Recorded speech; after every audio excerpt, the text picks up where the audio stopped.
ഇന്നത്തെ ഡിഷ് എന്തൊക്കെയാണ് നോക്കാം. എന്താ ബീഫും കായിട്ട് മസാല ഇട്ട കറി, പിന്നെതാ സാലഡ്, തക്കാളി ഇല്ല, സവോള, കുക്കുംബർ സാലഡ്, കയ്പക്കായ ഉപ്പേരി, കോവയ്ക്ക മെഴുക്ക് പുരട്ടി, ചോറ്.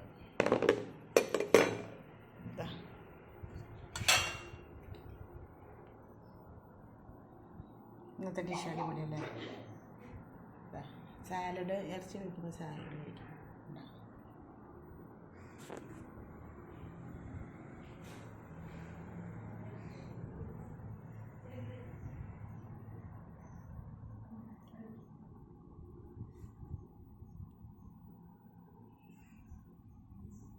അപ്പോൾ